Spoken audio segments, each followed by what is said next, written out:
아내 예린과 나는 40해를 함께 살아왔습니다.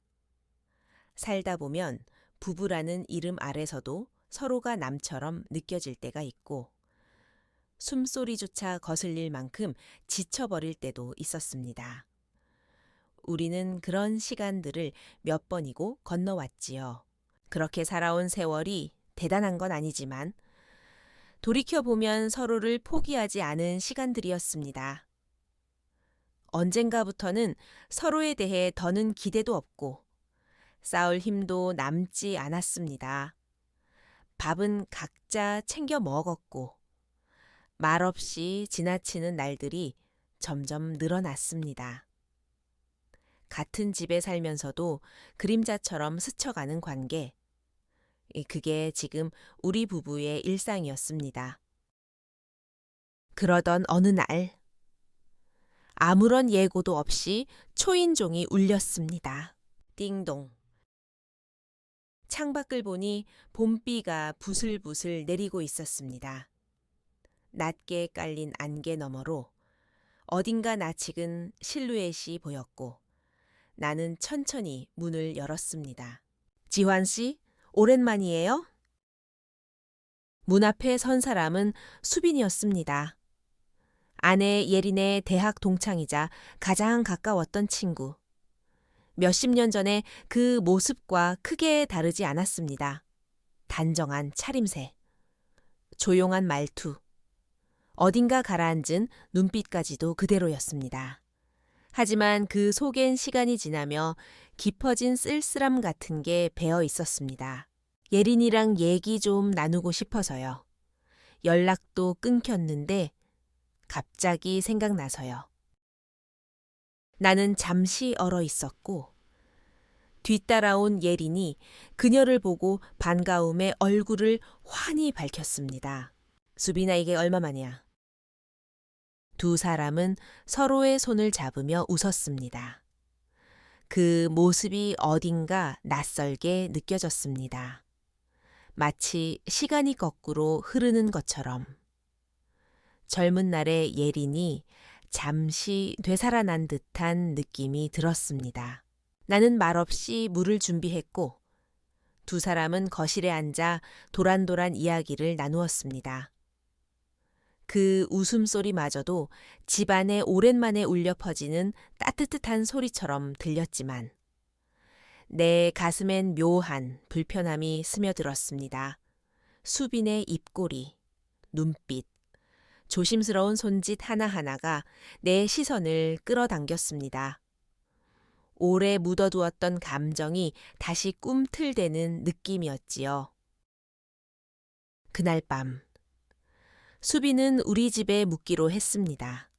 지방에서 올라왔고 새벽 기차로 내려가야 한다는 말에 예리는 당연하다는 듯 손님방을 내어주었습니다. 비는 여전히 내리고 있었고 집 안은 조용했습니다.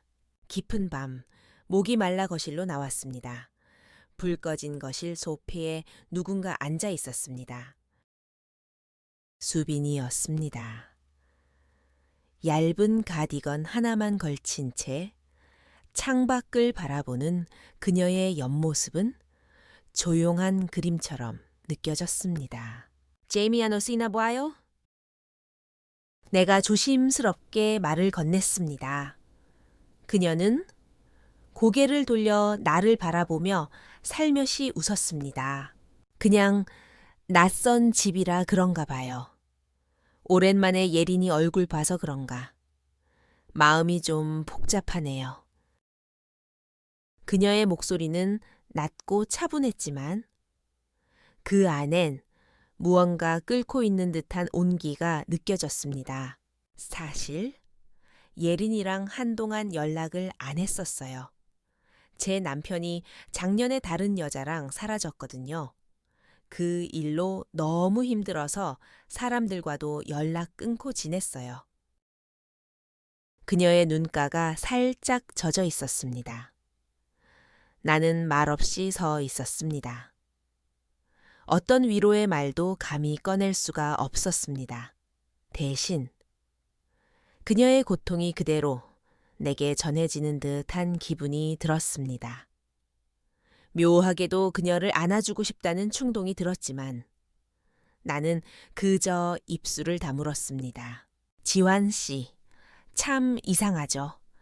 이렇게 다시 보니까 마음이 편해져요. 왜일까요? 나는 대답하지 못했습니다. 눈이 마주쳤고 짧은 침묵이 흐른 뒤 나는 조용히 뒤돌아섰습니다. 그날 밤 아무 일도 없었습니다. 하지만 나는 분명히 느꼈습니다. 무언가가 시작되고 있다는 걸. 그것이 죄였는지 운명이었는지 그 순간엔 알 수 없었습니다. 그 다음 날 아침 수비는 예린과 함께 식탁에 앉아 조용히 아침을 먹었습니다. 두 사람은 오랜 친구처럼 소소한 이야기를 나누었고 나는 그 옆에서 무표정하게 밥을 뜨고 있었습니다. 하지만 그 고요함 속에서 내 마음은 점점 어지러워지고 있었습니다. 식사를 마친 후 수비는 떠났습니다. 또 연락할게요. 예린아? 그래, 조심해서 가. 두 사람은 짧게 포옹했고 나는 말없이 고개를 숙였습니다.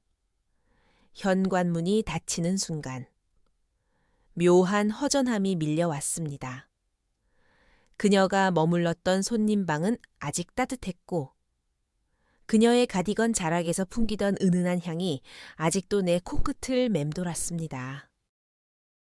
그날 밤 예리는 잠자리에 들며 이런 말을 했습니다. 수빈이 많이 힘들었더라.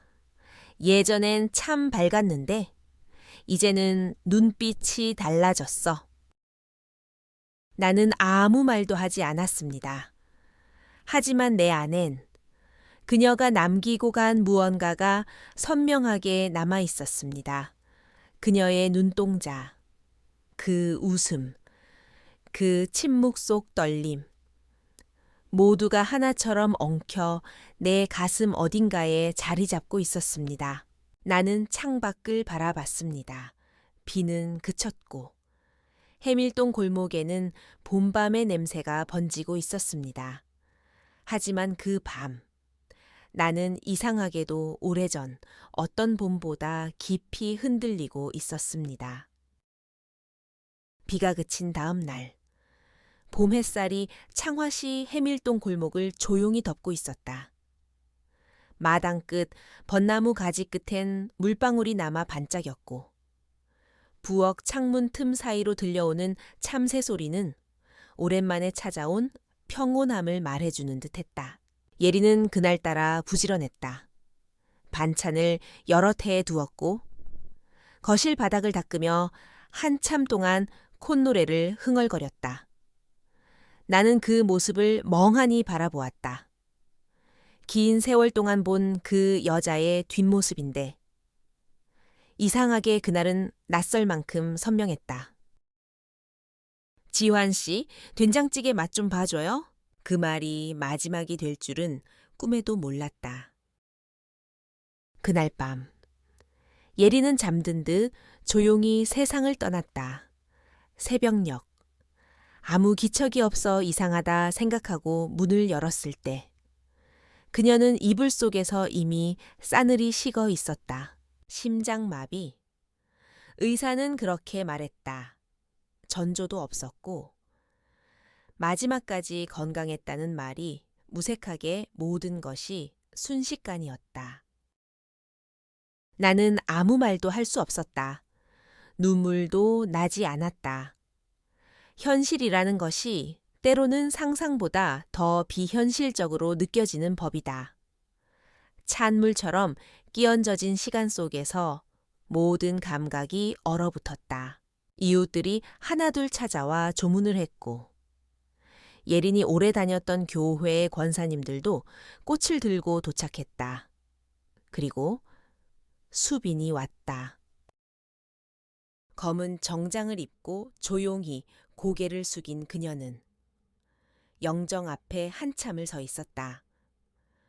그녀의 어깨가 가늘게 떨리고 있었다. 나는 그 모습을 뒤에서 지켜봤다. 그녀는 울고 있었다. 예린아, 왜 이렇게 빨리 가? 아무도 듣지 못한 그 속삭임이 이상하게도 내 귓가에 또렷하게 들렸다. 수빈은 조용히 손을 뻗어 영정 사진을 어루만졌다. 그 손끝에서 전해지는 무언가가 가슴을 찢는 듯 아팠다.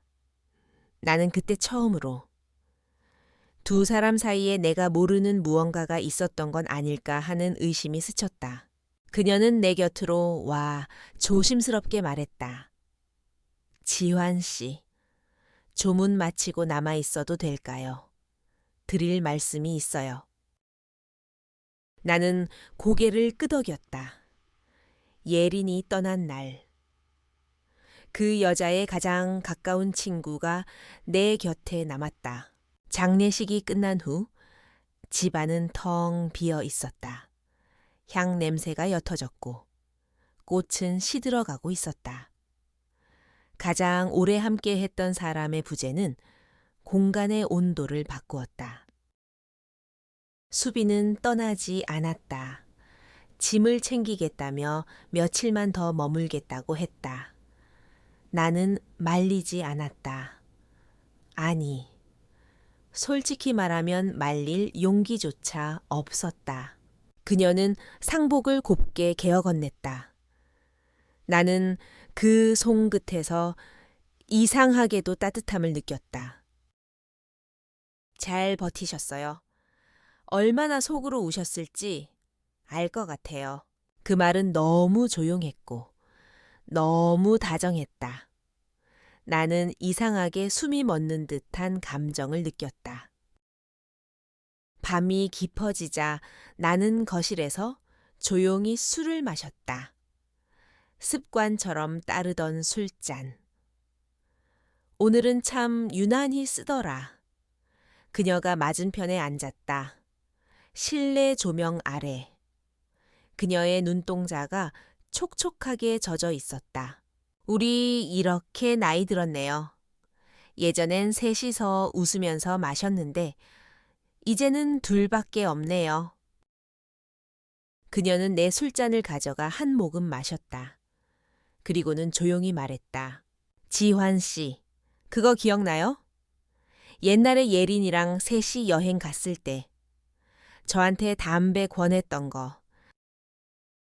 나는 웃음이 났다. 기억나죠? 수빈 씨가 괜히 시크한 척 거절했었잖아요. 그땐 지환 씨가 저한테 눈길 한번 안 줬어요.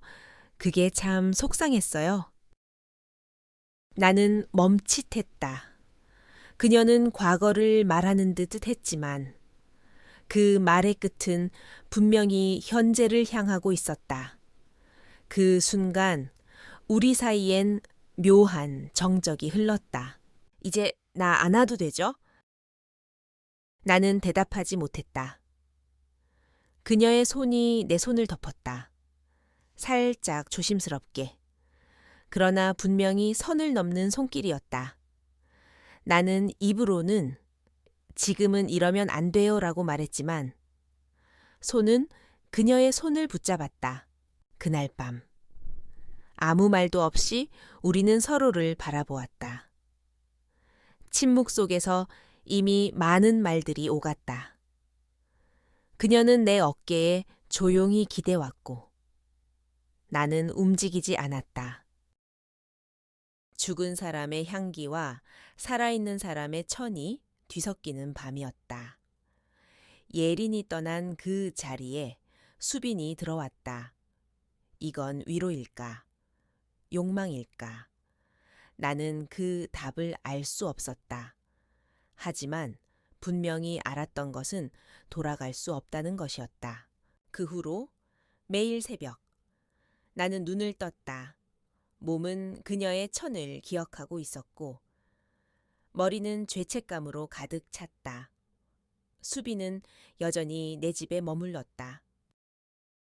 아침이면 마주 앉아 밥을 먹었고 오후엔 함께 TV를 봤다. 하지만 그 평온한 일상은 금이 간 유리잔 같았다. 언제, 어디서 깨질지 모르는 불안함이 흐르고 있었다. 그러던 어느 날, 나는 예린의 서랍을 열었다. 그냥 문득 그녀의 냄새가 그리워졌기 때문이었다. 속옷 아래 얇은 갈색 노트 하나가 보였다.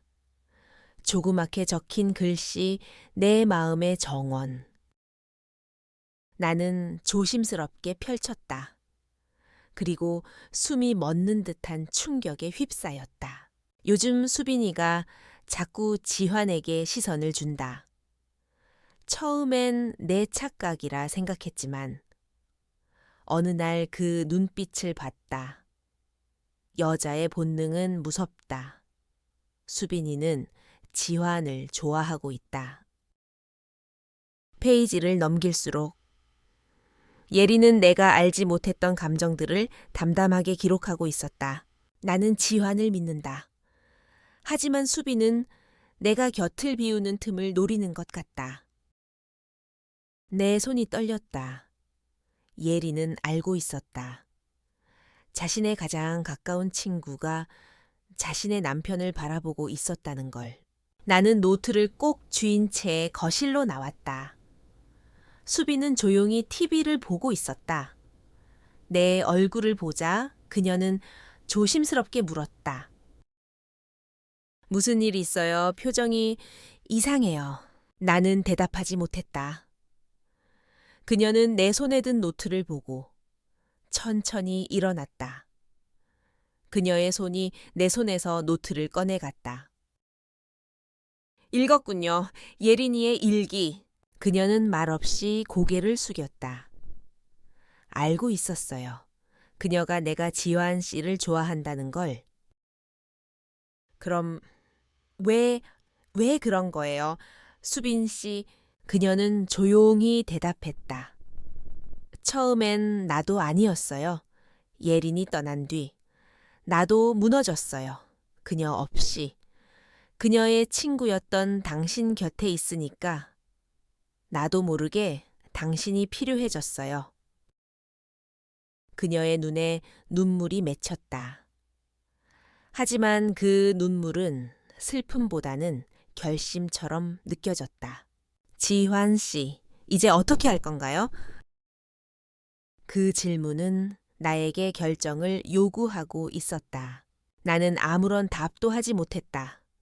너무 늦게 알아버린 진실, 이미 무너지고 있던 내 감정, 그리고 그녀와 나 사이에 피어오른 이 불완전한 온기, 그 모든 것이 그날 밤을 지나며 더 복잡해져 가고 있었다.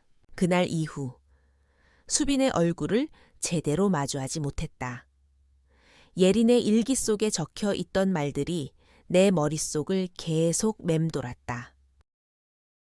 나는 지환을 믿는다. 하지만 수빈은 내가 곁을 비우는 틈을 노리는 것 같다. 나는 그 문장을 수십 번 읽었다. 그 문장들이 마음속 깊은 곳에 바늘처럼 박혀 있었다. 식탁 앞에 앉아도 우리는 서로를 바라보지 않았다.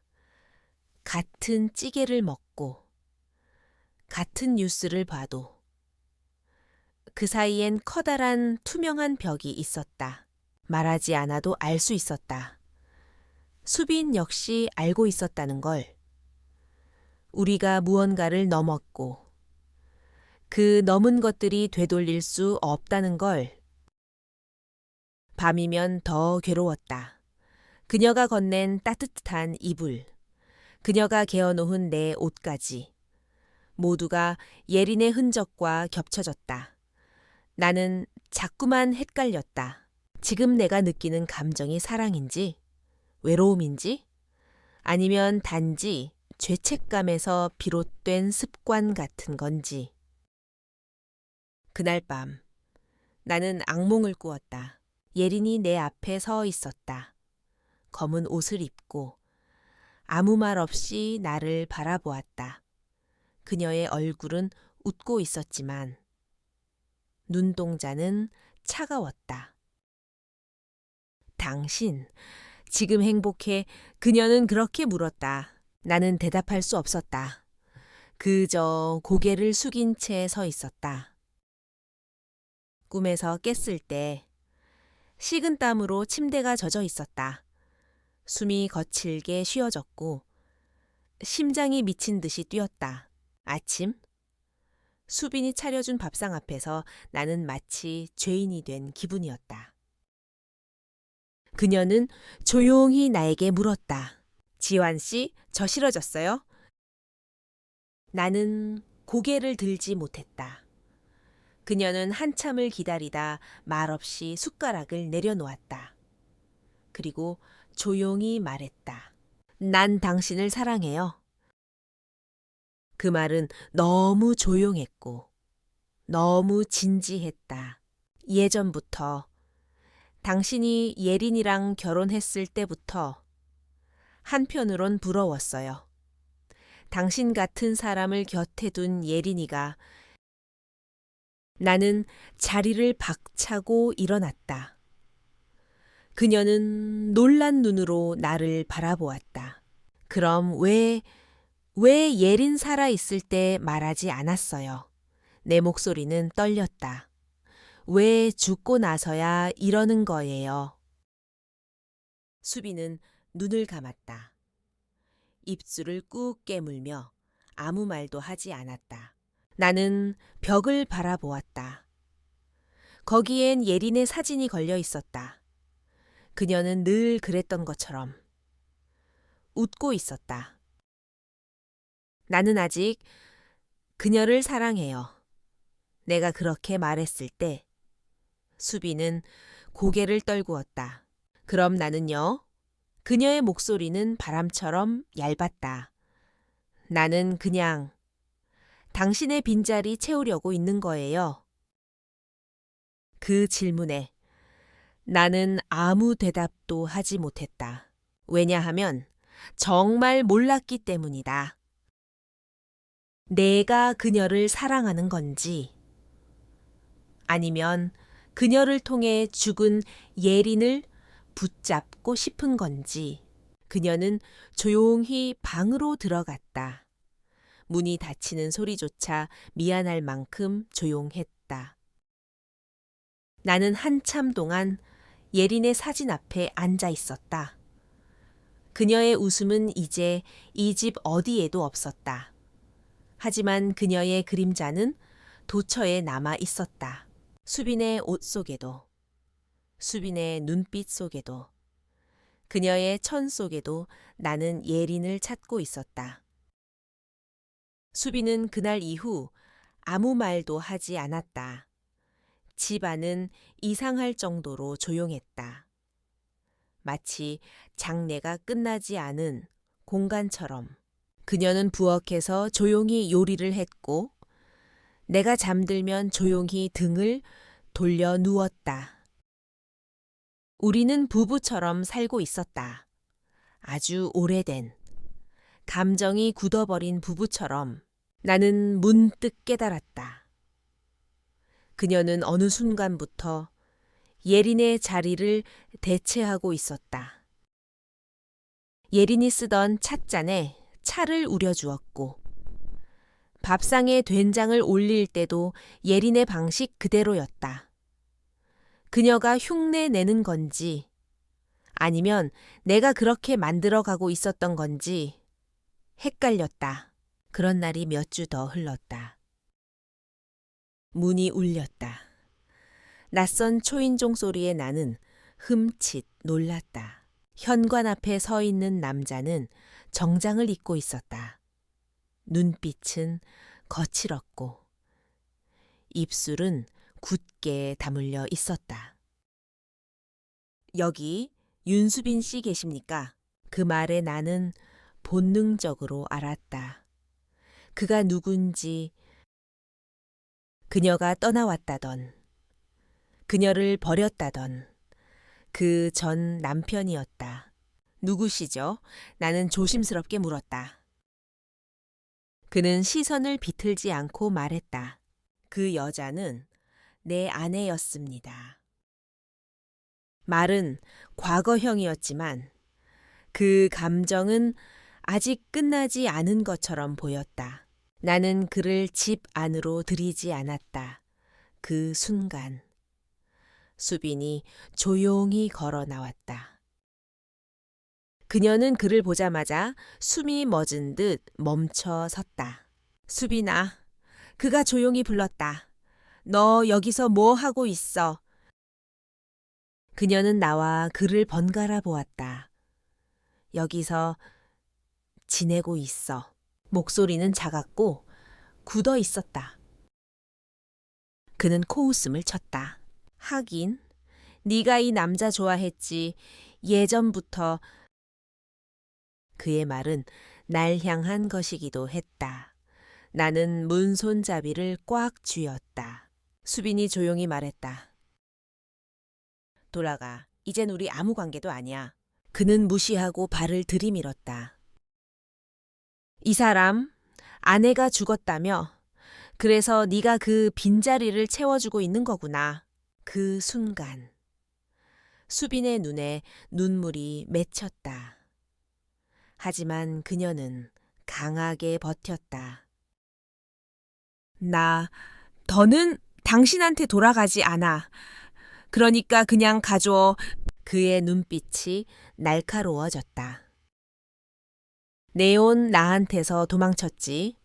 이 남자도 그렇게 버릴 거야, 수빈아. 넌 원래 그런 여자야. 나는 더는 참을 수 없었다. 그에게 다가서며 말했다. 그만하시죠. 여긴 당신이 끼어들 자리가 아닙니다. 그는 나를 훑어보더니 웃으며 말했다. 그래, 잘 어울리긴 하네. 둘 다 외로운 사람들? 그 말만 남기고 그는 떠났다. 현관문이 닫히는 소리. 그리고 정적. 수빈은 말없이 바닥을 바라봤다. 나는 그녀 옆에 앉아 손을 내밀었다. 하지만 그녀는 물러섰다. 나 괜찮아요. 그녀는 떨리는 목소리로 말했다.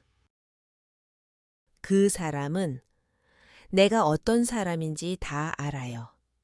그 말, 다 맞는 말이에요. 나는 그녀를 바라봤다. 그 순간, 처음 그녀를 봤을 때 느꼈던 이상한 슬픔 같은 감정이 되살아났다. 그녀는 망가진 사람이었다. 그리고 나 역시 그녀와 함께 무너지고 있었다. 수빈의 남편이 다녀간 그날 이후 모든 것이 달라졌다. 공기조차 변한 것 같았다. 침대의 온도, 식탁 위 찌개의 향기, 심지어 TV에서 흘러나오는 웃음소리까지 모든 것이 낯설고 무겁게만 느껴졌다. 우리는 서로 말을 걸지 않았다. 같은 공간에 있지만 서로를 피해 다녔다. 식사 시간에도, 청소할 때도, 텔레비전을 켜두고도 존재만 알고 있을 뿐 의도적으로 외면하고 있었다. 그녀는 여전히 부엌에 섰고 나는 여전히 혼자 창밖을 바라보았다. 그녀의 남편이 남기고 간 말은 단지 상처에 소금을 뿌린 것 이상이었다. 그 말은 우리가 쌓아 올렸다고 믿었던 모든 위로의 벽을 한순간에 무너뜨리고 말았다. 둘 다 외로운 사람들? 그 말 너무 정확했고 너무 잔인했다. 며칠째 우리는 한마디도 나누지 않았다. 식탁 위엔 반찬만 있고 숟가락 소리만 공기를 찔렀다. 수빈은 웃지 않았고 나는 더는 그녀의 얼굴을 쳐다보지 못했다. 어느 날 밤, 늦은 시간인데도 수면이 오지 않아 거실을 배회하다가 베란다로 나갔다. 차가운 바람이 얼굴을 스쳤고 어둠 속에 작은 한 사람이 서 있었다. 수빈이었다. 그녀는 팔짱을 낀 채 조용히 밤하늘을 올려다보고 있었다. 그녀의 머리카락이 바람에 날리고 있었고 달빛은 그 옆 얼굴을 차분하게 밝혀주고 있었다. 나는 조용히 다가가 옆에 섰다. 감기 걸려요, 들어가요. 그녀는 눈을 감은 차에 대답했다. 지환 씨, 우리 이래도 되는 걸까요? 나는 아무 말도 하지 못했다. 그 질문은 수없이 내 안에서 맴돌던 것이었기 때문이다.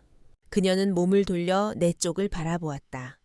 달빛이 그녀의 눈동자에 머물렀다. 예린이는 날 싫어했어요. 그녀의 입술이 떨렸다. 날 믿지 않았고 당신을 빼앗을까봐 늘 불안해했죠. 그리고 결국 난 진짜 그렇게 됐네요. 나는 그 말을 듣는 순간 그녀를 향한 연민과 죄책감이 뒤섞여 가슴 한복판이 아릿하게 쪼여왔다. 나는 그녀의 손을 잡았다. 작고 차가운 손이었다. 수빈 애씨, 내가 당신을 처음 봤을 때 무섭도록 외로워 보였어요. 그녀는 작게 웃었다. 웃음이라기보다 한숨에 가까웠다. 그래요. 전 늘 외로웠죠. 남편에게 버림받고 친구에게도 의심받고 그리고 마지막엔 당신에게도 확신을 못 받아요. 나는 고개를 떨구었다. 그 말은 부정할 수 없는 진실이었다.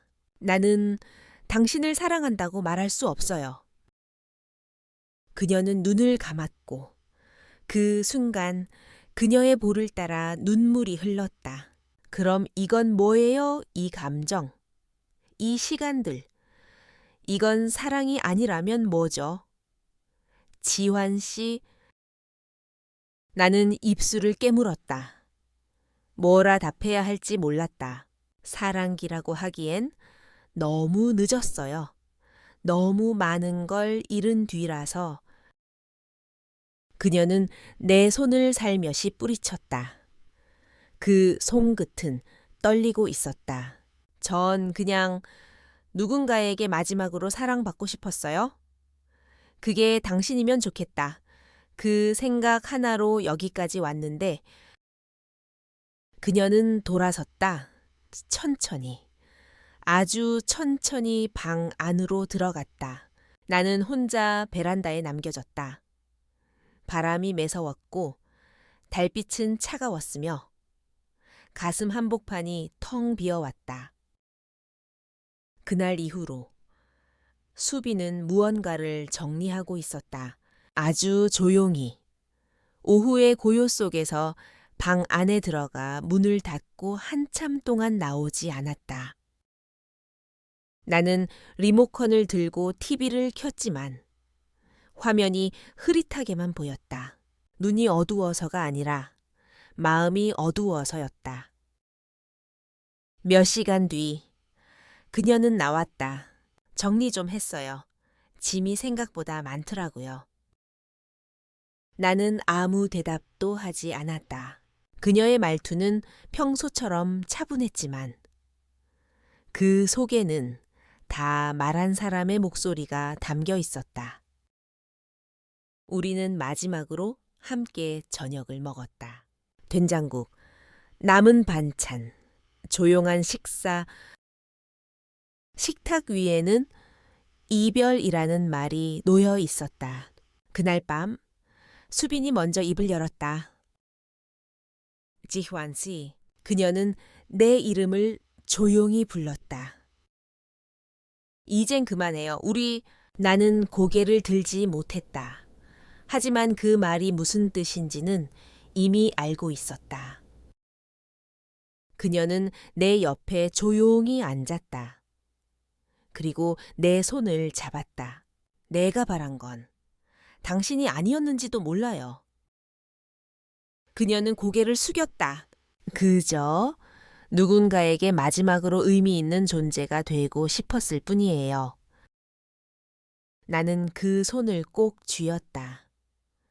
그 손이 떠날 것을 알고 있었기에 더 세게 쥐었다.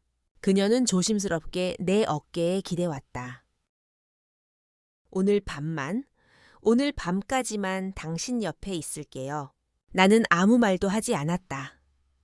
그녀의 그녀의 숨소리가 마치 마지막을 준비하는 사람처럼 조용히 흘러갔다.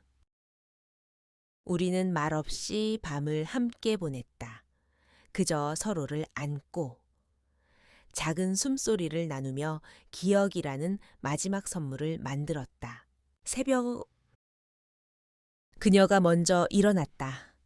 짐을 들고 현관 앞에 섰다. 나는 따라 나가지 않았다. 그녀도 돌아보지 않았다. 지환 씨, 그녀가 말했다. 그동안 고마웠어요. 그리고 미안했어요.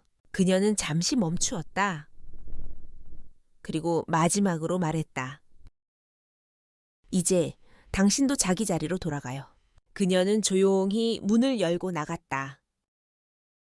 문이 닫히는 소리가 들렸다.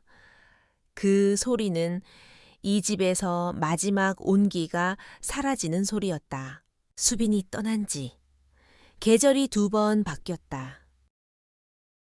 낙엽이 무성하던 가을, 그리고 눈이 조용히 쌓이던 겨울. 이제 다시 봄이 오고 있었다. 창화시 해밀동 골목길 벚나무에는 연분홍 꽃잎이 피어 있었다. 나는 여전히 예린이 남긴 이 집에서 살고 있었다. 어떤 것도 바꾸지 않았다. 가구의 위치도, 찬장의 식기 배치도, 심지어 그녀가 다림질해둔 내 와이셔츠 하나도 그대로였다. 수빈이 떠난 그날 이후 그녀가 남긴 것도 하나도 치우지 않았다. 다만 그것들을 안 보는 척 하고 있을 뿐이었다. 가끔은 그녀가 차려주던 찬장을 열고 가끔은 그녀가 접어둔 손수건을 손에 쥐었다. 그럴 때마다 그녀의 천이 아직도 남아있는 것 같은 착각에 빠졌다. 사실 떠난 사람이 그리운 게 아니다. 그들과 함께 나눴던 순간들이 자꾸 살아나서 괴로운 거다. 수빈이 떠난 며칠 후 우편함을 열었다가 낯선 봉투 하나를 발견했다. 보낸 사람 윤수빈, 짧은 이름 석자가 이토록 무겁게 느껴진 적은 처음이었다. 편지는 2장이었다. 잉크는 번지지 않았고 글씨는 또박또박 정돈되어 있었다. 지환 씨께 이 편지를 받으실 때쯤이면 저는 이미 아주 먼 곳에 있을 거예요. 예린이를 만나기 전 제가 어떤 사람이었는지 잊고 살았어요. 그녀와 함께 있을 땐 제가 좋은 친구였다고 믿었는데 알고 보니 전 늘 그녀를 부러워하고 있었던 것 같아요. 예린이가 떠난 후 당신 곁에 머문 건 단순한 위로가 아니었어요. 저는 당신을 사랑했습니다. 아주 오래 전부터. 하지만 사랑해서 미안했습니다. 저는 더 이상 누군가를 불행하게 만들면서 사랑하고 싶지 않아요. 지환 씨는 이제 부디 행복하세요? 진심으로요. 수빈 드림. 편지를 다 읽고 나서도 나는 아무 말도 할 수 없었다. 눈물은 나지 않았다. 그저 손끝이 떨렸다. 숨이 목에 걸려 내려가지 않았고 심장이 멍하게 울렸다. 나는 다시 예린의 사진 앞에 앉았다. 그녀는 여전히 그 웃음을 짓고 있었다. 그토록 지긋하게도 따르듯한 미소. 당신, 지금 행복해. 꿈에서 들었던 그 말이 다시 떠올랐다. 나는 그 질문에 아직도 대답할 수 없었다. 수빈이 떠나고 나서 나는 예린의 일기를 다시 펼쳐보았다. 그녀는 마지막 페이지에 이렇게 적어두었다. 지환은 내 남편이지만 그 마음이 늘 내게만 머물 것이라 믿지는 않았다. 사랑은 지켜내는 것이기도 하지만 때로는 놓아주는 것이 더 깊은 사랑일 수도 있다. 나는 몇 번이고 그 문장을 읽었다. 그녀는 알고 있었다. 그리고 받아들이고 있었다. 내가 그녀만을 바라보지 않을 수도 있다는 것을. 그럼에도 그녀는 나에게 한 번도 책임을 묻지 않았다. 끝까지 미소 짓던 사람 그 이후로 나는 바뀌었다. 삶의 속도가 느려졌고 모든 것이 조심스러워졌다.